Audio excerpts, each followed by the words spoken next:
ಜಿಲ್ಲಾ ಪಂಚಾಯಿತಿ ವಿಜಯಪುರ, ತಾಲೂಕಾ ಪಂಚಾಯಿತಿ ಆಲಮೇಲ, ಗ್ರಾಮ ಪಂಚಾಯಿತಿ ಕಾರ್ಯಾಲಯ ಕಡನಿ 2025-26ನೇ ಸಾಲಿನ ತಾಲೂಕಾ ಪಂಚಾಯಿತಿ ಅನಿರ್ಬಂಧಿತ ಹಾಗೂ ಮಹಾತ್ಮ ಗಾಂಧಿ ನರೇಗಾ ಯೋಜನೆಯಡಿ ಒಗ್ಗೂಡುವಿಕೆ ಅನುದಾನದಡಿ ನಿರ್ಮಿಸಿದ ಗ್ರಾಮ ಪಂಚಾಯಿತಿ ಕಾರ್ಯಾಲಯದ ನೂತನ ಕಟ್ಟಡ ಉದ್ಘಾಟನಾ ಸಮಾರಂಭ.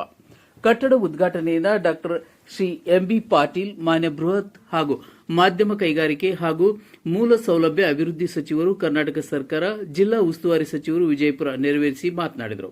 ಕಾರ್ಯಕ್ರಮದ ಅಧ್ಯಕ್ಷತೆಯನ್ನ ಶ್ರೀ ಅಶೋಕ್ ಎಂ ಮನುಗುಳಿ, ಮಾನ್ಯ ಶಾಸಕರು, ವಿಧಾನಸಭೆ ಸಿಂದಗಿ ಮತಕ್ಷೇತ್ರ ವಹಿಸಿಕೊಂಡು ತಮ್ಮ ಅಧ್ಯಕ್ಷತೆಯ ಭಾಷಣವನ್ನ ಮಾತನಾಡಿ, ಕಡನಿ ಗ್ರಾಮದ ಗ್ರಾಮ ಪಂಚಾಯಿತಿ ಅಧ್ಯಕ್ಷರು, ಉಪಾಧ್ಯಕ್ಷರು, ಸರ್ವ ಸದಸ್ಯರು 1 ಕೋಟಿ ರೂಪಾಯಿ ವೆಚ್ಚದ ಈ ಭವ್ಯವಾದ ಕಟ್ಟಡವನ್ನು ನಿರ್ಮಿಸಿರುವುದಕ್ಕೆ ತಮ್ಮೆಲ್ಲರಿಗೂ ಅಭಿನಂದನೆ ಸಲ್ಲಿಸುತ್ತೇನೆ ಎಂದು ಹೇಳಿದರು.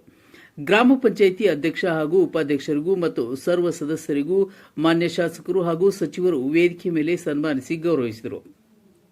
ಇನ್ನು ಕಾರ್ಯಕ್ರಮದ ಅತಿಥಿಗಳಾಗಿ ಶ್ರೀ ಅಶೋಕ್ ವಾರದ್, ಶ್ರೀ ಅಶೋಕ್ ಗೌಡ ಕೋಳಾರಿ, ಗ್ಯಾರಂಟಿ ಅನುಷ್ಠಾನ ಸಮಿತಿ ಅಧ್ಯಕ್ಷರು ಆಲ್ಮೇಲ, ಶ್ರೀ ಚನ್ನು ವಾರದ್, ಶ್ರೀ ಸಾದಿಕ್ ಸೊಂಬಡ್, ಪಟ್ಟಣ ಪಂಚಾಯಿತಿ ಅಧ್ಯಕ್ಷರು ಆಲ್ಮೇಲ ಮತ್ತು ಕಡನಿ, ತಾವರ್ಕೇಡ, ತಾರಾಪುರ, ಮದನಹಳ್ಳಿ ಗ್ರಾಮದ ಹಿರಿಯರು ಮತ್ತು ಯುವಕರು ಹಾಗೂ ತಾಯಂದಿರು, ಕಡನಿ ಗ್ರಾಮ ಪಂಚಾಯಿತಿಯ ಸರ್ವ ಸದಸ್ಯರು, ಸಿಬ್ಬಂದಿ ವರ್ಗ ಕಾರ್ಯಕ್ರಮದಲ್ಲಿ ಭಾಗಿಯಾಗಿದ್ದರು. ಕಾರ್ಯಕ್ರಮವನ್ನು ಶ್ರೀ ಶ್ರೀಶೈಲ್ ಮಠಪತಿ ಹಾಗೂ ಶ್ರೀ ಶಿವಶರಣ ಗುಂದಗಿ ಶಿಕ್ಷಕರು ಮತ್ತು ಆರ್ಎಸ್ ಗಂಗರಹಳ್ಳಿ ಪ್ರಾಚಾರ್ಯರು ಅಚ್ಚುಕಟ್ಟಾಗಿ ನಿರೂಪಣೆ ಮಾಡಿದರು. ಕಾರ್ಯಕ್ರಮದಲ್ಲಿ ವೇತಾಳ ಜೋಶಿ ಕಲಾ ತಂಡದವರಿಂದ ಸಂಗೀತ ಸೇವೆ ಮೂಡಿಬಂದಿತ್ತು ಮತ್ತು ರಾಷ್ಟ್ರಮಟ್ಟದ ಪ್ರಶಸ್ತಿ ವಿಜೇತರಾದ ಭರತನಾಟ್ಯ ಕಲಾವಿದರಾದ ದಿವ್ಯ ದೀಕ್ಷಾ ಇವರಿಂದ ಭರತನಾಟ್ಯ ನೋಡುಗರ ಕಣ್ಮನ ಸೆಳೆಯಿತು. ಕಾರ್ಯಕ್ರಮಕ್ಕೆ ಕಡನಿ ಹಾಗೂ ಸುತ್ತಮುತ್ತಲಿನ ಗ್ರಾಮಗಳಿಂದ ಆಗಮಿಸಿದ ಸರ್ವರಿಗೂ ರುಚಿಯಾದ ಊಟದ ವ್ಯವಸ್ಥೆಯನ್ನು ಬಹಳ ಅಚ್ಚುಕಟ್ಟಾಗಿ ಮಾಡಲಾಗಿತ್ತು. ಬಸವರಾಜ್ ಪಡಶೆಟ್ಟಿ ಜೊತೆ ರೇವಣಸಿದ್ದಯ್ಯ ಹಿರೇಮಠ್, ಎಂಟಿವಿ ನ್ಯೂಸ್ ಕನ್ನಡ.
ಒಂದು ಅದ್ಭುತ ಸಮಾರಂಭಕ್ಕೆ ನಾವೆಲ್ಲ ಗೌರವಿಸೋಣ.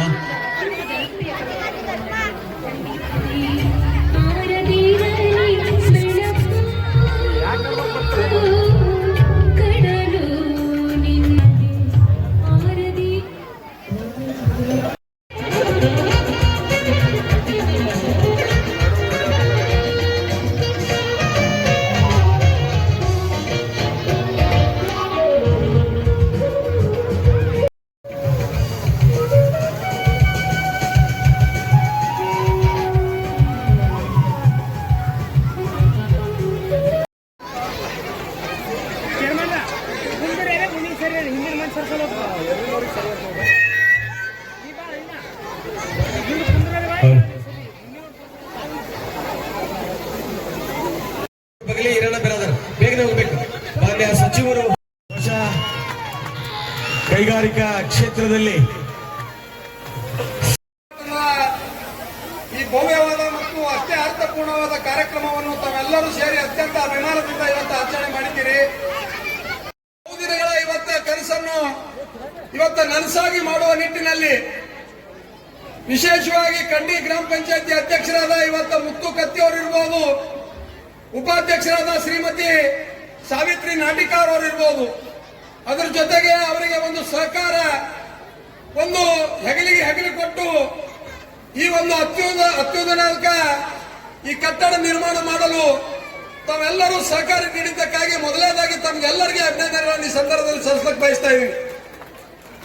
1 ಕೋಟಿ ರೂಪಾಯಿ ವೆಚ್ಚದಲ್ಲಿ ನಿರ್ಮಾಣವಾಗಿರುವಂತಹ ನೂತನ ಗ್ರಾಮ ಪಂಚಾಯತಿ ಕಟ್ಟಡ ನೋಡಿದ್ರೆ ಇದು ಏನೋ ತಾಲೂಕು ಮಟ್ಟದಲ್ಲಿರುವಂತಹ ಒಂದು ಕಟ್ಟಡ ಅನ್ನೋದು ಒಂದು ಭಾವನೆ ಮಾತ್ರ ಬರ್ತೈತಿ.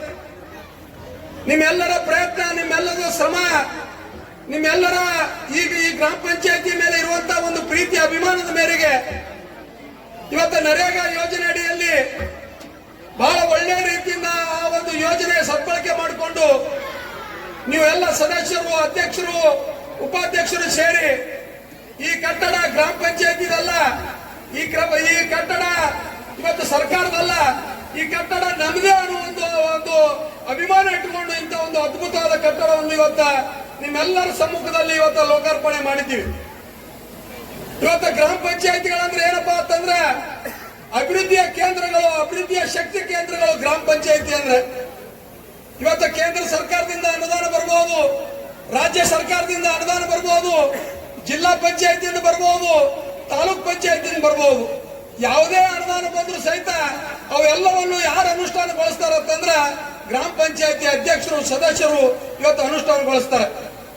ಗ್ರಾಮ ಪಂಚಾಯತಿ ಅಧ್ಯಕ್ಷರಿಗೆ, ಸದಸ್ಯರಿಗೆ, ಗ್ರಾಮ ಪಂಚಾಯತಿ ಉಪಾಧ್ಯಕ್ಷರಿಗೆ ಇರುವಂತಹ ಸಂಪರ್ಕ, ಜನರ ಜೊತೆ ಒಡನಾಟ, ಜನರ ಜೊತೆ ನೇರವಾದ ಸಂಪರ್ಕ ಇವತ್ತು ಶಾಸಕರಿಗೆ ಇರುವುದಿಲ್ಲ, ಜಿಲ್ಲಾ ಪಂಚಾಯತ್ ಸದಸ್ಯರಿಗೆ ಇರುವುದಿಲ್ಲ, ಲೋಕಸಭಾ ಸದಸ್ಯರಿಗೆ ಇರುವುದಿಲ್ಲ. ಆ ಹಕ್ಕಿ ಯಾರಿಗೂ ಇಲ್ಲ. ಅದು ನೇರವಾಗಿ ಯಾರಿಗಾರು ಸಿಕ್ಕಿತ್ತಂದ್ರ ಗೌರವಾನ್ವಿತ ಗ್ರಾಮ ಪಂಚಾಯತಿ ಸದಸ್ಯರಿಗೆ. ಅಂತ ಒಂದು ಗ್ರಾಮ ಪಂಚಾಯತಿ ಸದಸ್ಯರಾದ ನಾವು ನಮ್ಮ ಕಾಲಾವಧಿಯಲ್ಲಿ ಏನಾರ ಒಂದು ಅತ್ಯುತ್ತಮವಾದ ಸಾಧನೆ ಮಾಡಬೇಕು ಅನ್ನೋ ನಿಟ್ಟಿನಲ್ಲಿ ಈ ಭಾಗದ ಎಲ್ಲ ಗ್ರಾಮ ಪಂಚಾಯತ್ ಸದಸ್ಯರು ಒಂದೇ ಮನಸ್ಸಿನಿಂದ ಇಂಥ ಒಂದು ಅದ್ಭುತವಾದ ಕಟ್ಟಡವನ್ನು ತಾವು ನಿರ್ಮಾಣ ಮಾಡಿದ್ದೀರಿ. ಮಾನ್ಯರ ಪರವಾಗಿ ತಮಗೆ ಮತ್ತೊಮ್ಮೆ ನನ್ನ ಹೃದಯಪೂರ್ವಕವಾದ ಅಭಿನಂದನೆಗಳನ್ನು ಸಲ್ಲಿಸಿ ನನ್ನ ಮಾತು ಮುಗಿಸ್ತೀನಿ. ಜೈ ಹಿಂದ್. ಹುಬ್ಬಳ್ಳಿ ಗ್ರಾಮ ಪಂಚಾಯತ್ ಸದಸ್ಯರಾದಂತ ಅದನ್ನ ಗಣರಾಜ್ಯೋತ್ಸವದಿಂದ ದಿನದಂದು ಇವತ್ತು ಸಹ ಉದ್ಘಾಟನೆ ಮಾಡಿದ್ರಿ. ಬಹಳ ಸಂತೋಷದಿಂದ ನಾನು ಮತ್ತು ಅಶೋಕ್ ಮನ್ಗುಳಿಯವರು ಎಲ್ಲರೂ ಕೂಡ ನಿಮ್ಮ ಭಾಗದ ಶಾಸಕರು ಕೂಡ್ಕೊಂಡು ಇದು ಉದ್ಘಾಟನೆಯನ್ನ ಮಾಡಿದ್ದೀವಿ ಅನ್ನೋ ಮಾತನ್ನ ಸಂದರ್ಭದಲ್ಲಿ ಹೇಳಕ್ಕೆ ಬಯಸಿ, ಇವತ್ತು ಭಾರತ ದೇಶ ಪ್ರತಿಶತ 70% ಗ್ರಾಮಗಳ ಒಂದು ರಾಷ್ಟ್ರ ಇದು, ದೇಶ ಇದು. ಯಾವಾಗ ಗ್ರಾಮಗಳ ಅಭಿವೃದ್ಧಿ ಆಗ್ತವೆ ಅವಾಗ ನೈಜವಾದಂತ ಭಾರತದ ಅಭಿವೃದ್ಧಿ, ಹಳ್ಳಿಗಳ ಅಭಿವೃದ್ಧಿ ಆದಾಗ ಇವತ್ತು ದಿವಸ ಭಾರತ ದೇಶದ ಅಭಿವೃದ್ಧಿ ಅಂತ ಹೇಳಿ ಮಹಾತ್ಮ ಗಾಂಧೀಜಿಯವರು ಗ್ರಾಮ ಸ್ವರಾಜ್ಯದ ಕನಸನ್ನು ಕಂಡಿದ್ರು. ಅದನ್ನ ರಾಜೀವ್ ಗಾಂಧಿಯವರು ಪ್ರಧಾನಮಂತ್ರಿ ಇದ್ದಾಗ ಆ ಗ್ರಾಮ ಪಂಚಾಯತ್ ವ್ಯವಸ್ಥೆಯನ್ನ ಜಾರಿಗೊಳಿಸಿದ್ರು. ತದನಂತರ ಇಲ್ಲಿ ನಮ್ಮ ಕರ್ನಾಟಕ ರಾಜ್ಯದಲ್ಲಿ ಅಂದು ನಜೀರ್ ಸಾಹೇಬ್ ಅವರು ಕೂಡ ಇದಕ್ಕೆ ಬಹಳ ಒಂದು ಒತ್ತನ್ನು ಕೊಟ್ಟು ಇವತ್ತು ದಿವಸ ಕೊಡುಗೆಯನ್ನು ಅವರು ಕೂಡ ಕೊಟ್ಟಿದ್ದಾರೆ. ಇವತ್ತು ಗ್ರಾಮ ಪಂಚಾಯಿತಿಗಳಿಗೆ ಸ್ಥಳೀಯವಾಗಿ 50,000 ಗ್ರಾಮ ಸಭೆ ಮುಖಾಂತರ ಅಲ್ಲಿ ಏನು ಬೇಡಿಕೆಗಳಿರ್ತವೆ ಆ ಬೇಡಿಕೆಗಳನ್ನ ಇವತ್ತು ಆಧರಿಸಿ ಇವತ್ತು ಗ್ರಾಮದಲ್ಲಿ ಅಭಿವೃದ್ಧಿ ಆಗಬೇಕು, ಕೆಲಸ ಕಾರ್ಯಗಳಾಗ್ಬೋದು, ಅದು ಶಾಲಾ ಕೊಠಡಿಗಳಿರ್ಬೋದು, ಕಾಂಪೌಂಡ್ ಇರ್ಬೋದು, ಗ್ರಾಮೀಣ ರಸ್ತೆಗಳಿರ್ಬೋದು, ಚರಂಡಿಗಳ ವ್ಯವಸ್ಥೆ ಇರ್ಬೋದು, ಕುಡಿ ನೀರಿಂದ ಇರ್ಬೋದು, ಹೀಗೆ ಅನೇಕ ಇವತ್ತು ಸಹ ಕೆಲಸಗಳನ್ನ ಇವತ್ತು ಸಹ ಗ್ರಾಮ ಪಂಚಾಯತಿ ಮೂಲಕ ಮಾಡ್ಕೊಳ್ಳಕ್ಕೆ ಸಾಧ್ಯ ಆಗಿತ್ತು.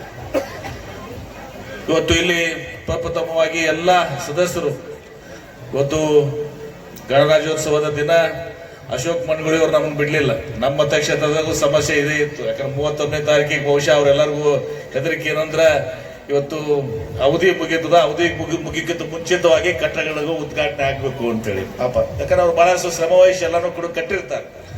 ನಮ್ಮ ಮತಕ್ಷೇತ್ರದಲ್ಲೂ ಒಂದು 5-6 ಇವತ್ತು ಅವ್ರು ಇಟ್ಕೋಬೇಕಂದ್ರು ನಾನು ನಾಳೆ ನನ್ನ ಇದು ಇರೋದ್ರಿಂದ ಇವತ್ತು ದಿವಸ ಹಾಕೊಂಡಿಲ್ಲ. ಆದ್ರೆ ಅಶೋಕ್ ಮನ್ಗುಳಿ ಅವರು ಅವ್ರು ಬಿಡಂಗಿಲ್ಲ, ಅವ್ರು ಮಾಡ್ತಾನ ಭಾಳ ಇರ್ತದ. ಅವ್ರು ನನಗೆ ಇವತ್ತು ದಿವಸ ಇಲ್ಲ, ನೀವು ಯಾವುದೋ ಒಂದು ಬರಬೇಕು, ನೀವು ಅದನ್ನ ಉದ್ಘಾಟನೆ ಮಾಡಬೇಕು, ಅಲ್ಲಿ ಒಂದು 2 ಕಾರ್ಯಕ್ರಮಗಳನ್ನ ಅದು ಮಾಡಬೇಕು ಅಂತೇಳಿ ನಿಮ್ಮ ಶಾಸಕರು ಇವತ್ತು 2ನೇ ಬಾರಿಗೆ ನಮ್ಮ ಊರಿಗೆ ಕರ್ಕೊಂಡ್ ಬಂದಾರ.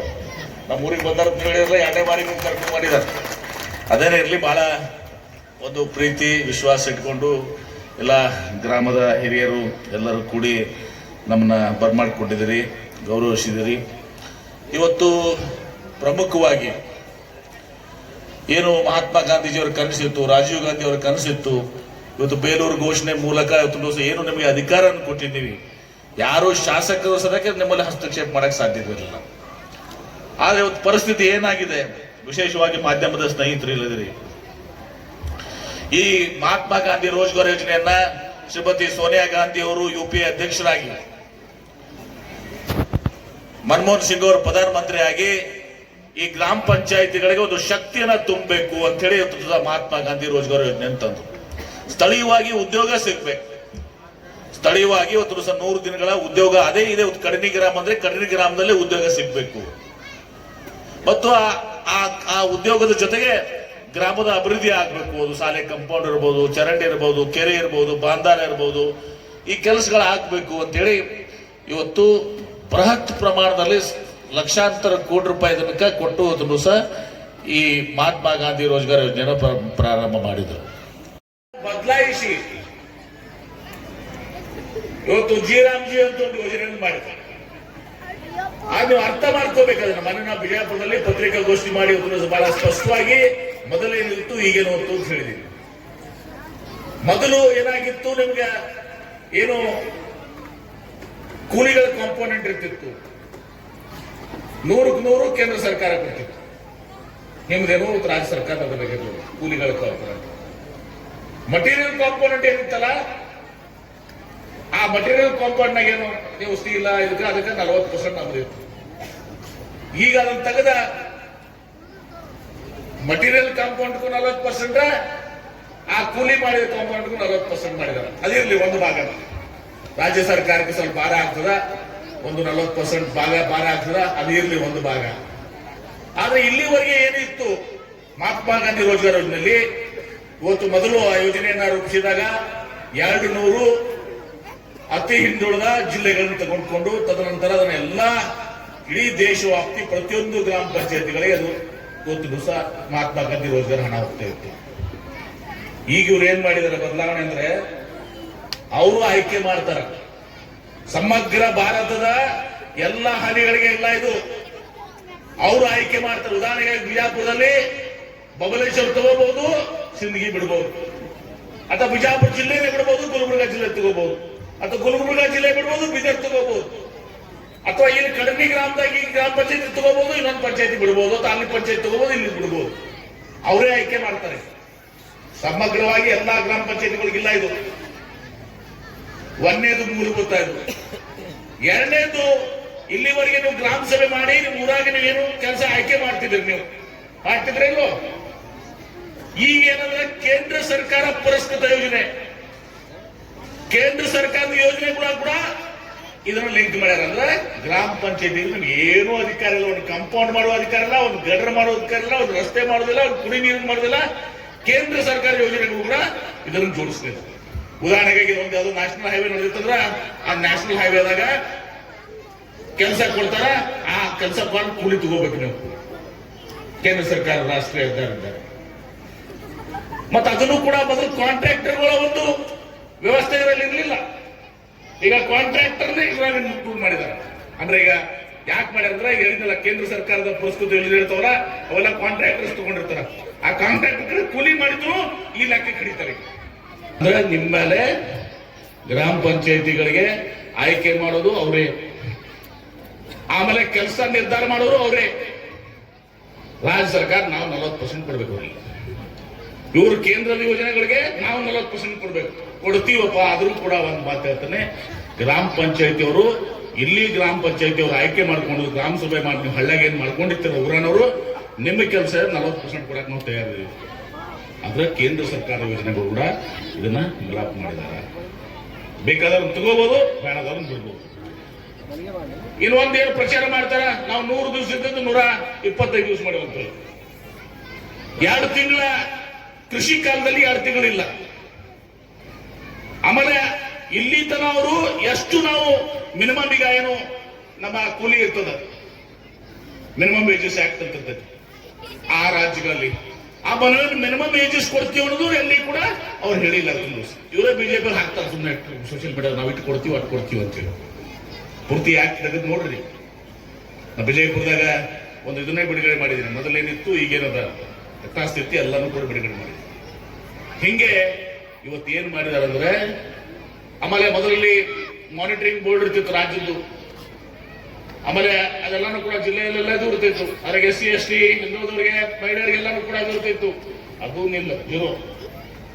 ಎಲ್ಲಾ ಕೇಂದ್ರ ಸರ್ಕಾರದ ಮಾನಿಟರಿಂಗ್. ಇವತ್ತು ಏನ್ ಕಲ್ಕೊಂಡಿದ್ರಿ ಅಂದ್ರೆ ಇದು ಮಹಾತ್ಮ ಗಾಂಧಿ ರೋಜ್ಗಾರ್ ಹೋಗ್ಯವು, ಜಿ-ರಾಮ್ ಯೋಜನೆ ಇವತ್ತು ಬಂದ್ರೆ ಇವತ್ತು ಇಲ್ಲಿ ಗ್ರಾಮದಾಗ ಯಾವ್ದು ಕೆಲಸ ಆಗೋದಿಲ್ಲ ಮತ್ತು ನಿಶ್ಚಿತವಾಗಿಲ್ಲ ನಿಮ್ ಗ್ರಾಮ ಅದ್ರಾಗ ಆಯ್ಕೆ ಆಗ್ತದೆ ಅಂತ ಹೇಳಿ. ಹೀಗೆ ಇವರು 2 ತಿಂಗಳ ಏನು ನಿರ್ಣಯ ಮಾಡಬೇಕು, ಈ ಯೋಜನೆಯನ್ನ ವಿಫಲಗೊಳಿಸಬೇಕು ಅನ್ನೋದು ಇವತ್ತು ದಿವಸ ಕೇಂದ್ರ ಸರ್ಕಾರದ ಉದ್ದೇಶ. ಯಾಕಂದ್ರೆ ಅದು UPA ಸರ್ಕಾರದ ಒಂದು ಯೋಜನೆ ಬಹಳಷ್ಟು ಜನಪ್ರಿಯತೆಯನ್ನು ಪಡ್ಕೊಂಡಿದೆ. ಮಹಾತ್ಮ ಗಾಂಧಿ ರೋಜ್ಗಾರ್ ಯೋಜನೆ ಇವತ್ತೆಲ್ಲ ಹಳ್ಳಿ ಜನರು ಗ್ರಾಮ ಪಂಚಾಯತಿ ಸದಸ್ಯರು ಇದು ಮಾಡ್ತಾ ಇದಾರೆ. ಅದ್ರ ಬಗ್ಗೆ ಅದನ್ನ ಏನಾದ್ರೂ ಮಾಡಿ ಅದನ್ನ ಕೊಲ್ಲಬೇಕು ಅಂತ ತಿಳ್ಕೊಂಡು ಅದನ್ನ ಸಂಪೂರ್ಣವಾಗಿ ಇವತ್ತು ದಿವಸ ಕೊಂದು ಹಾಕಿದ್ದಾರೆ. ಮಹಾತ್ಮ ಗಾಂಧೀಜಿಯವ್ರನ್ನ ಕೊಂದವರು ಇವ್ರ. ಮಹಾತ್ಮ ಗಾಂಧಿ ದೇಶದ ಸಲ ಹೋರಾಟ ಮಾಡಿದಂಥವ್ರು, ರಾಷ್ಟ್ರ ಪಿತಾಮಹ ಅಂತೀವಿ ನಾವು. ಆದ್ರೆ ಇವತ್ತು ಇವ್ರು ಮಾಡ್ತವ್ರಂತೇನು, ಇವರೆಲ್ಲ ಗೋಡಿಸೆ ಬೆಂಬಲಿತರು. ಸ್ವಾತಂತ್ರ್ಯ ಸಿಗುವ ಸಂದರ್ಭದಲ್ಲಿ ಇವ್ರು ಯಾರು ಭಾರತ ದೇಶದ ಸಲುವಾಗಿ ಸ್ವಾತಂತ್ರ್ಯ ಹೋರಾಟ ಮಾಡಿದಂಥವ್ರು ಅಲ್ಲ. ಇವರು ಬಿಜೆಪಿಯವರು. ಇವರೆಲ್ಲರೂ ಅವಾಗ ಬ್ರಿಟಿಷರ್ ಏಜೆಂಟ್ ಆಗಿದ್ರು. ತೋರಿಸ್ರಿ ಯಾರಾದ್ರೂ ಒಬ್ರ ಇವತ್ತು ಭಾರತ ದೇಶ ಸ್ವಾತಂತ್ರ್ಯ ಸಲುವಾಗಿ ಇವ್ರು ಹೋರಾಟ ಮಾಡಿದ್ದಾರೆ? ಯಾರು ಹೋರಾಟದಲ್ಲಿ ಭಾಗವಹಿಸಿಲ್ಲ. ಮತ್ತು ಮಂದಿ ಇವತ್ತು ಏನ್ ಮಾಡ್ತಾರೆ, ಈಗ ರಾಷ್ಟ್ರೀಯತೆ ಪಾಠ ನಮ್ಗೆ ಹೇಳ್ತಾರೆ.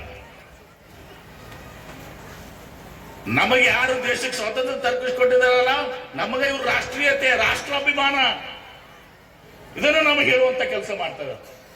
ಲಕ್ಷಾಂತರ ಜನ ಇವತ್ತು ಕಡಿಮೆ ಗ್ರಾಮ ಹಿಡ್ಕೊಂಡು ಅನೇಕ ಜನ ಈ ಗ್ರಾಮದಲ್ಲಿ, ಸುತ್ತಮುತ್ತ ಗ್ರಾಮದಲ್ಲಿ, ಈ ತಾಲೂಕಿನಲ್ಲಿ, ಜಿಲ್ಲೆಯಲ್ಲಿ ದೇಶದ ಸಲುವಾಗಿ ತಮ್ಮ ಪ್ರಾಣವನ್ನು ತ್ಯಾಗ ಮಾಡಿದ್ದಾರೆ. ಇವ್ರು ಯಾರು ಪ್ರಾಣ ತ್ಯಾಗ ಮಾಡಿಲ್ಲ. ಭಾಗ್ಯವಹಿಸಲಿ ಪ್ರಾಣ ತ್ಯಾಗ ಮಾಡೋ ಪ್ರಶ್ನೆ ಇಲ್ಲ. ನಮ್ಮ ರಾಜ್ಯದ ನಿಲುವನ್ನು ಹೇಳುವಂತ ಸಲುವಾಗಿ ನಾವು ಇವತ್ತು ಅಧಿವೇಶನ ಕರೆದಿದ್ವಿ. ಅಧಿವೇಶನದಾಗ ಓದಬೇಕು ಕಂಪಲ್ಸರಿ. ನಾವೇನ್ ಹೇಳ್ತೀವಲ್ಲ, ಸರ್ಕಾರದ ಗವರ್ನರ್ ಅದನ್ನ ಮಾತುಗಳಿಂದ ನಾವು ರಿಫ್ಲೆಕ್ಟ್ ಮಾಡ್ತೀವಿ. ಆದ್ರೆ ಗವರ್ನರ್ ಅದನ್ನ ಓದಲಾರದೆ ಓಡೋದು ಅಂದ್ರೆ ಏನ್ ತೋರಿಸ್ತಾ ಇದ್ದು, ಗವರ್ನರ್ ಒಬ್ರು ಬಿಜೆಪಿಯ ಏಜೆಂಟ್ ಆಗಿ ಕೆಲಸ ಮಾಡಿದ್ರು. ಅದೇನೇ ಇರಲಿ, ಆದ್ರೆ ಇದರಿಂದ ನುಕ್ಸಾನ ಅಶೋಕ್ ಮನಗುಳಿ ಅವರಿಗೆ, MP ಪಾಟೀಲ್ಗೆ ಆಗಂಗಿಲ್ಲ. ಅದು ನೀವು ಅರ್ಥ ಮಾಡ್ಕೊಂಡ್ಬಿಡ್ರಿ. ಈ ಮಹಾತ್ಮ ಗಾಂಧಿ ರಾಜಗುರು ಅಂತಂದ್ರೆ MP ಪಾಟೀಲ್ರಿಗೆ, ಸಿದ್ದರಾಮಯ್ಯ ಅವರಿಗೆ, ಅಶೋಕ್ ಮನಗುಳಿ ಅವ್ರಿಗೆ ಏನ್ರೆ ನುಕ್ಸಾನ ಆಗ್ತಂದ್ರೆ ಇಲ್ಲ. ನುಕ್ಸಾನ ಆಗುವಂತದ್ದು ಕಡಿಮೆ ಗ್ರಾಮಕ್ಕೆ. ಇಲ್ಲಿ ಸ್ಥಳೀಯವಾಗಿ ನಿಮ್ಗೇನು ಉದ್ಯೋಗದ ಹಕ್ಕಿತ್ತು, ಆ ಹಕ್ಕು ಸಿಗುದಿಲ್ಲ. ನಿಮ್ ಗ್ರಾಮ ಪಂಚಾಯತಿ ಆಯ್ಕೆ ಆಗ್ತದೋ ಇಲ್ಲೋ ಅದು ನಿಶ್ಚಯ ಇಲ್ಲ. ನಿಮ್ಗೆ ಎಷ್ಟು ಕೂಲಿ ಬರ್ತದೋ ಅದು ಗೊತ್ತಿಲ್ಲ. ಮತ್ತು ಮುಖ್ಯವಾಗಿ ಇಲ್ಲಿ ಏನ ಕೆಲಸ ಆಗ್ಬೇಕು, ಆ ಕೆಲಸಗಳು ಯಾವುವು ಆಗೋದಿಲ್ಲ. ಕೇಂದ್ರ ಸರ್ಕಾರದ ಯೋಜನೆಗಳ ಜೊತೆ ಅದ್ರ ಹೊಂದಾಣಿಕೆ ಮಾಡ್ತಾರೆ. ಅವ್ರ ಕೆಲಸ ನೀವು ಮಾಡಬೇಕು. ನಾವು ಏನು ಈಗ 5 ಗ್ಯಾರಂಟಿಗಳನ್ನು ಕೊಟ್ಟಿದ್ದೀವಿ. ಬಹಳ ಮಂದಿ ಹೇಳ್ತಾರೆ, ಏನ್ರಿ ಗ್ಯಾರಂಟಿ ಕೊಡದಿದ್ರ ಜನ ಸೋಮಾರಿಗಳಾಗ್ತಾರ ಅಂತೇಳಿ. ಇವತ್ತು ಮುಖ್ಯಮಂತ್ರಿ ಸಿದ್ದರಾಮಯ್ಯನವರು ಇವತ್ತು ಅನ್ನ ಭಾಗ್ಯ ಅಂತಂದ್ರೆ ಯಾರು ಕೂಡ ಹಸುದು ಉಪವಾಸದಿಂದ ಇವತ್ತು ದಿವಸ ನರಳಬಾರ್ದು, ಮಲಗಬಾರ್ದು ಅಂತ ತಿಳ್ಕೊಂಡು ಅನ್ನಭಾಗ್ಯ ಯೋಜನೆ ತಂದಿರುವಂತದ್ದು. ಅದು ಶ್ರೀಮಂತರಿಗೆ, MP ಪಾಟೀಲ್ರಿಗೆ, ಅಶೋಕ್ ಮನಗುಳಿ ಅವ್ರಿಗೆ ವಾರದ ಸೌಕರ್ಯಗಳು ಗೊತ್ತು, ತಿವಾರಿ ಸೌಕರ್ಯ ಗೊತ್ತಾಗಿಲ್ಲ. ಬಡವರಿಗೆ ಗೊತ್ತದು, ಉಪವಾಸ ಮಲಗೋರಿಗೆ ಗೊತ್ತು, ನಮಗೆ ಗೊತ್ತಿತ್ತು. ಹೀಗಾಗಿ ಅನೇಕ ಯೋಜನೆಗಳನ್ನ, ಗೃಹಲಕ್ಷ್ಮಿ ಯೋಜನೆ ಮತ್ತೆ ಇವತ್ತೇನು ಎಲ್ಲಾನು ತುಟ್ಟಾಗ್ಬಿಟ್ಟದೆ. ಮೊದಲಿಗೆ ನರೇಂದ್ರ ಮೋದಿ ಹೇಳ್ತಿದ್ರು ಡಾಲರ್ ರೇಟ್ 60 ರೂಪಾಯಿ ಆಗದ ಅಂತೇಳಿ. 60 ರೂಪಾಯಿ ಆಗದ, 50 ರೂಪಾಯಿ ಆಗದ, 60 ರೂಪಾಯಿ ಆಗದ ನರೇಂದ್ರ ಮೋದಿ ಹೇಳ್ತಿದ್ರು. ಈಗ ಡಾಲರ್ ರೇಟ್ ಎಷ್ಟು? 92 ರೂಪಾಯಿ. ನರೇಂದ್ರ ಮೋದಿ ಗಪ್ಚುಪ್. ನಾವಿದ್ದಾಗ ಪೆಟ್ರೋಲ್ ರೇಟ್ ಎಷ್ಟಿತ್ತು? 65, ಡೀಸೆಲ್ 58. ತಿವಾರಿ ಇಲ್ಲೇ ಅದಾರ ಪೆಟ್ರೋಲಿಯಂ ಮಾಲಕರು. 65, 58. ಈಗ ಎಟ್ಟದ? 100 ರೂಪಾಯಿ. ಡೀಸೆಲ್ 98, 102 ಪೆಟ್ರೋಲ್, 91 ರೂಪಾಯಿ ಡೀಸೆಲ್. ಪಕ್ಕ ಲೆಕ್ಕ ಇರ್ತದೆ ಬೋರ್ಡ್ಗೆ ಹೋಗಿ, ತಿವಾರಿ ಹೋಗಿ. ಗ್ಯಾಸ್ ಸಿಲಿಂಡರ್ 412 ರೂಪಾಯಿ ಇತ್ತು, ಈಗ 1100 ರೂಪಾಯಿ. ಬೇಳಿ ಕಾಳ ಉಣು ಏನಿಟ್ಟಿತ್ತು 60-70 ರೂಪಾಯಿ ಇತ್ತು, 150 ರೂಪಾಯಿ.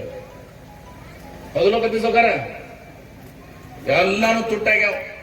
ಅವಾಗ ಮೊದಲ ಮ್ಯಾಗ ಗ್ಯಾಸ್ ಸಿಲಿಂಡರ್ ಇಟ್ಕೊಂಡು ನಡುಗೆ ಮಾಡ್ತಿರು. ಡೆಲ್ಲಿದಾಗ ಚುನಾವಣೆ ಬಂದಾಗ ಗ್ಯಾಸ್ ಸಿಲಿಂಡರ್ ತಲೆ ಮೇಲೆ ಇಟ್ಕೊಂಡು ಸ್ಮೃತಿ ಇರಾನಿ, ಶೋಭಾ ಕರಂದ್ಲಾಜೆ ಅಕ್ಕ ಒಟ್ಟರು ಮೆರವಣಿಗೆ ಮಾಡ್ತಿದ್ರು, ಇವ್ರು ತುಟ್ಟಾಗ್ಯದ ಅಂತೇಳಿ. ಈಗ ಪರಿಸ್ಥಿತಿ ಏನದ?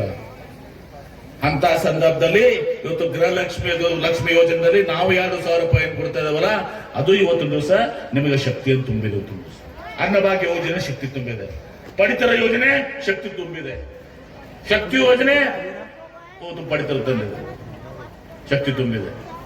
ಹೀಗೆ ಕಾಂಗ್ರೆಸ್ ಪಕ್ಷದ ಸರ್ಕಾರ ನಾವು ಯಾವಾಗಲೂ ಬಡವರ ಪರವಾಗಿ, ಜನರ ಪರವಾಗಿ ಮತ್ತು ಎಲ್ಲ ಜಾತಿಯವರಿಗೆ, ಏನು ಗೃಹಲಕ್ಷ್ಮಿದಾಗ ಏನು ಜಾತಿ ಹೋಯ್ತು, ಒಟ್ಟರಿಗೂ ಹೋಯ್ತು, ಶಕ್ತಿ ಯೋಜನೆ ಎಲ್ಲರಿಗೂ ಹೋಯ್ತು, ಅನ್ನಭಾಗ್ಯ ಯೋಜನೆ ಎಲ್ಲರಿಗೂ ಹೋಯ್ತು, ಎಲ್ಲಾ ಜಾತಿಯ ಬಡವರಿಗೂ ಹೋಯ್ತು. ಹೀಗೆ ನಮ್ಮ ಮುಖ್ಯಮಂತ್ರಿಗಳಂತ ಸಿದ್ದರಾಮಯ್ಯನವರು, ನಮ್ಮ ಕಾಂಗ್ರೆಸ್ ಪಕ್ಷ ಬಡವರ ಪರವಾಗಿ, ಗ್ರಾಮೀಣ ಜನರ ಪರವಾಗಿ, ರೈತರ ಪರವಾಗಿ ನಾವಿದ್ದೀವಿ. 70,000 ಕೋಟಿ ರೂಪಾಯಿ ರಾಷ್ಟ್ರೀಕೃತ ಬ್ಯಾಂಕ್ದ ಸಾಲವನ್ನ ಮನಮೋಹನ್ ಸಿಂಗ್ ಇದ್ದಾಗ ಮನ್ನಾ ಮಾಡಿದ್ದೀವಿ. ಈಗ ನರೇಂದ್ರ ಮೋದಿ ಅವರು ಮಾಡಿದಾರ, ಸುಮಾರು 25 ಲಕ್ಷ ಕೋಟಿ ಸಾಲ ಮನ್ನಾ ಮಾಡಿದಾರ, ರೈತರದಲ್ಲ. ಅದಾನಿ, ಅಂಬಾನಿ ಮತ್ತು ಇನ್ನು ಉಳಿದ 20 ಜನರದು, ರಾಷ್ಟ್ರದಲ್ಲಿರುವಂತಹ 20 ಜನರದು ಸುಮಾರು 25 ಲಕ್ಷ ಕೋಟಿ ಸಾಲ ಮಾಡಿದ್ದಾರೆ, ಮನ್ನಾ ಮಾಡಿದ್ದಾರೆ. ಇದು ಬಂಡವಾಳಶಾಹಿಗಳ ಒಂದು ಸರ್ಕಾರ. ಹೀಗೆ ನಾವು ಅರ್ಥ ಮಾಡ್ಕೋಬೇಕು. ಇವರು ಗ್ರಾಮೀಣ ಜನರ, ಮಹಾತ್ಮ ಗಾಂಧಿ ಅವರು ಏನು ಗ್ರಾಮ ಸ್ವರಾಜ್ಯದ ಕನಸಿದೆ, ಅವರು ವಿರೋಧವಾಗಿದ್ದಾರೆ. ಮುಂದೆ ಇದನ್ನ ಹೋರಾಟವನ್ನು ನಾವು ರಾಷ್ಟ್ರ ವ್ಯಾಪ್ತಿ, ಜಿಲ್ಲಾ ವ್ಯಾಪ್ತಿ, ಗ್ರಾಮಗಳ ವ್ಯಾಪ್ತಿ ಈ ಹೋರಾಟವನ್ನು ಮಾಡ್ತೀವಿ. ತಾವೆಲ್ಲರೂ ಕೂಡ ಅದಕ್ಕೆ ಸಹಕಾರ ಮಾಡ್ಬೇಕಾದ್ರೆ ನಿಮ್ಗೆ ಸಲುವಾಗಿ, ನಮ್ಮ ಸಲುವಾಗಲ್ಲ, ನಿಮ್ಮ ಊರಿನ ಸಲುವಾಗಿ, ನಿಮ್ಮ ಗ್ರಾಮದ ಅಭಿವೃದ್ಧಿ ಸಲುವಾಗಿ ನೀವು ಹೋರಾಟ ಮಾಡ್ಬೇಕು. ಬ್ಯಾಡ ಅಂದ್ರೆ ಬಿಟ್ಟು ಸುಮ್ಕೊಂಡಿರ್ಬೇಕು. ಮತ್ ನೀವು ಯಾರು ಇದು ಇಟ್ಕೊಂಡು ಪಂಚಾಯತಿ ನಿಂದಿರ್ತೀರಪ್ಪ, ಯಾರೇ ಈ ಪರಿಸ್ಥಿತಿ ಪಂಚಾಯತಿ ನಿಂದಿರ್ತೀರಿ? ಮಂದಿ ಕಲ್ವಿದ್ದಾರೆ, ಕೆಲಸ ಕೇಳ್ತಾರ, ಏನು ರೊಕ್ಕ ಇರಂಗಿಲ್ಲ, ಕೆಲಸ ಕೇಳಿದ್ರೆ ರೊಕ್ಕ ಇರಂಗಿಲ್ಲ, ಮಂದಿ ಕಡೆ ಬಯಸ್ಕೊಳಕರೆ ಮೆಂಬರ್ ಆಗ್ಬೇಕಿದ್ ಮುಂದೆ. ಅಶೋಕ್ ಮನಗೂಳಿಯವರ ಒತ್ತಾಯ ಬಿಡ್ಲಿಲ್ಲ ಅವರು. ನಾವಿವತ್ತು ಮರದಾಕೆ ಮುಗಿಸಿ ನಾವು ಬಿಜಾಪುರಕ್ಕೆ ಹೋಗ್ಬೇಕಂದ್ರೆ ಏನೆಲ್ಲ ಮೊದಲು ನೀವು ಒಪ್ಕೊಂಡಿರಿ ಅಂತ ಹೇಳಿ ಬಿಡ್ಲಾರ್ದು ನಮ್ಮನ್ನು ಕರ್ಕೊಂಡ್ಬಂದು ಕರ್ನಿ ಗ್ರಾಮಸ್ಥರು ನೀವೆಲ್ಲ ಎಷ್ಟೊಂದು ಪ್ರೀತಿ ವಿಶ್ವಾಸ ವ್ಯಕ್ತಪಡಿಸಿದಿರಿ. ನಿಮ್ಮ ಗ್ರಾಮದ ಅಭಿವೃದ್ಧಿ ಸಲುವಾಗಿ, ಈ ಭಾಗದ ಅಭಿವೃದ್ಧಿ ಸಲುವಾಗಿ ಜಿಲ್ಲಾ ವಾಸ್ತುವ್ಯ ಸಚಿವನಾಗಿ ನಾನು, ನಿಮ್ಮ ಭಾಗದ ಶಾಸಕರಾದ ಅಶೋಕ್ ಮನಗೂಳಿಯವರು ಬಹಳಷ್ಟು ಕೆಲಸ ಮಾಡಿದ್ದಾರೆ. ಬಹಳ ಹಠಮಾರಿಗಳು ಕೂಡ ಕೆಲಸ ಆಗ್ಬೇಕಾದ್ರೆ ಬಹುಶಃ ನಮ್ಗೆ ಅಷ್ಟು ರೊಕ್ಕ ತರಕಾಗಿಲ್ಲ ಈ ಸರ್ಕಾರದಾಗ.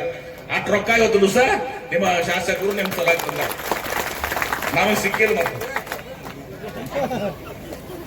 ಹೀಗಾಗಿ ಇವತ್ತು ಬಹಳ ಕ್ರಿಯಾಶೀಲವಾಗಿ ಕೆಲಸ ಮಾಡ್ತಾ ಇದ್ದಾರೆ. ಅವರು ಸಂಪೂರ್ಣವಾದಂತಹ ಒಂದು ಬೆಂಬಲವನ್ನ ಇವತ್ತು ಸಹಕಾರವನ್ನ ನಾನು ಕೂಡ ಕೊಡ್ತೀನಿ ಜಿಲ್ಲಾ ಉಸ್ತುವಾರಿ ಸಚಿವನಿಗೆ ಅಂತ ಹೇಳಿ ಇವತ್ತು ಬಹಳ ಸಂತೋಷದಿಂದ ಬಂದು ಈ ಕಟ್ಟಡದ ಉದ್ಘಾಟನೆ ಮಾಡಿದೀವಿ. ಎಲ್ಲಾ ಗ್ರಾಮ ಪಂಚಾಯತ್ ಸದಸ್ಯರು ತಾವು ಬಹಳಷ್ಟು ಒಳ್ಳೆ ಕೆಲಸ ಮಾಡಿದಿರಿ, ಸುಂದರವಾದ ಕಟ್ಟಡ ಕಟ್ಟಿದಿರಿ. ನನ್ಗೆ ಗೊತ್ತದ, ಇನ್ನ ಅವ್ರಿಗೆ ಬಾಕಿ ಬರುವುದು, ಇನ್ನ ಅವ್ರ ಪೇಮೆಂಟ್ ಫುಲ್ ಆಗಿಲ್ಲ ಕತ್ತಿ ಗೊತ್ತದ. ಮತ್ತೆ ಶ್ರೀರಾಮ್ಜಿ ಬಂದ್ರೆ ಹಾಳು ಮಾಡುವಂತ ಕೆಲಸವನ್ನ ಇವತ್ತು ದಿವಸ ಬಿಜೆಪಿಯವರು ಮಾಡ್ತಾ ಇದಾರೆ ಅನ್ನೋ ಮಾತನ್ನು ಮತ್ತೊಮ್ಮೆ ಪುನರ್ಚಿಸಿ, ಮತ್ತೆ ಇದ್ರಾಗ ಮುಚ್ಚಿ ಮರೆಯಲ್ಲ, ಮಾಧ್ಯಮದ ತವದೆ ನಿಮ್ಗೊಂದು ಕಾಪಿ ಕಳಿಸ್ತೀನಿ. ನಾನು ಫುಲ್ ಬಿಜಾಪುರ ನಾನು ಇದು ಮಾಡೇ ಕೊಟ್ಟು ಕಳಿಸಿದ್ದೀನಿ. ಮೊದಲೇನಿತ್ತು, ಈಗೇನಲ್ಲ, ವೈಟ್ ಅಂಡ್ ಬ್ಲಾಕ್. ಸುಮ್ಮನೆ ಭಾಷಣ ಮಾಡಿ ಸುಳ್ಳುವಂತದ ಅವಶ್ಯಕತೆ ನಮಗಿಲ್ಲ. ಅದನ್ನ ಕೊಟ್ಟು ಕಳಿಸ್ತೀನಿ ಒಂದು ಕಾಪಿ. ಸಂತೋಷ ಮಂಗಳೂರು ಒಂದು ಕಾಪಿ ಕಳಿಸಿದ್ರೆ ನಾನು ಬಿಜಾಪುರ ರಿಲೀಸ್ ಮಾಡಿದ್ದು. ಮಧ್ಯಾಹ್ನದಲ್ಲಿ ನೀವು ಹೋದ್ರಿ ಅಂದ್ರೆ ತಿಳಿಸ್ಬೇಕಲ್ಲ, ಮಂದಿಗೆ ಗೊತ್ತಾಗಬೇಕಲ್ಲ. ಅದಿತ್ತವ್ರಿಗೆ ಗ್ರಾಮ ಪಂಚಾಯತ್ ಕಾಂಪಿಟೇಷನ್ ಆಗಂಗಿಲ್ಲ. ಈ ರಾಮ್ಜಿ ಬರ್ತಂದ್ರೆ ಯಾರು ಎಲೆಕ್ಷನ್ ನಿಂದ್ರಂಗಿಲ್ಲ, ನಿಂತ್ರ ಅವ್ರು ಪಜಿತೀನಿ. ಇದು ಪರಿಸ್ಥಿತಿ. ಬಹಳ ಸಂತೋಷದಿಂದ ಈ ಕಾರ್ಯಕ್ರಮದಲ್ಲಿ ಭಾಗವಹಿಸಿದ್ದೀನಿ. ಇನ್ನೂ ಸಿಂಧಿಗ್ಯಾಗ 1-2 ಕಾರ್ಯಕ್ರಮ ಅದಾವ. ಆ ಕಾರ್ಯಕ್ರಮ ಮುಗಿಸಿ ನಾನು ಬೆಂಗಳೂರಿಗೆ ಹೋಗ್ಬೇಕಾಗಿದ್ರಿಂದ ತಮ್ಮ ಅನುಮತಿಯನ್ನು ಪಡ್ಕೊಂಡು ಈಗ ನಮ್ಮ ಗ್ರಾಮ ಪಂಚಾಯತಿ ಅಧ್ಯಕ್ಷರು, ಎಲ್ಲ ಗ್ರಾಮ ಪಂಚಾಯತ್ ಸದಸ್ಯರು ಇಲ್ಲೊಂದು ವಸತಿ ಬಸ್ಬೇಕಂತ ಹೇಳಿದಾರೆ. ಯಾಕೆ ಅಶೋಕ್ ಮನಗೂಳಿಯವರು, ನೀವು ನಮ್ಗೆ ನಾ ಹೇಳಿನಿ ಈಗಾಗಲೇ ಡಿಸಿಗೆ, ನಾ ಮಾತು ಕೊಡ್ತೀನಿ ಅಂತ ಹೇಳಿ ನಾನು ಅವ್ರಿಗೆ ಡಿಸಿಗೆ. ಈಗ ನಾ ಮಾತಾಡಿ ಮುಗಿಸಿದೀಗ, ಹೇಳಿನಿ ಅವ್ರಿಗೆ ಒಂದು ವಸತಿ ಬಸ್ ನಾ ಇವತ್ತು ದಿವಸ ಘೋಷಣೆ ಮಾಡಿ ಹೋಗ್ತೀನಿ ಅಂತ ಹೇಳಿ ಅವ್ರಿಗೆ. ಮಾಡಲೇ ಬೇಡ ಅಂತ ಕೇಳಿ, ನಾ ಮಾಡಲೇ ಬೇಡ ಅಂತ ಅವ್ರು ಕೇಳಿದ್ದೀನಿ. ಅಂದ್ರೆ ನಿಮಗೆಲ್ಲ ಅವನಿಗೆ KSRTCಗೆ ಸರ್ ಮಾಡ್ರಿ, ನಾ ವಸತಿ ಬಸ್ ಮಾಡ್ತೇನೆ, ಅಲ್ಲಿ ವಸತಿ ಬಸ್ ನಿಮ್ ಬೇಡಿಕೆ ಏನಲ್ಲ, ಆ ವಸತಿ ಬಸ್ ಕೂಡ ಮಾಡ್ಕೊಡ್ತೀವಿ ಅನ್ನೋ ಮಾತನ್ನ ಸಂದರ್ಭ ಹೇಳಿ ನನ್ನ ಮಾತಿಗೆ ನಮಸ್ಕಾರ. Thank you.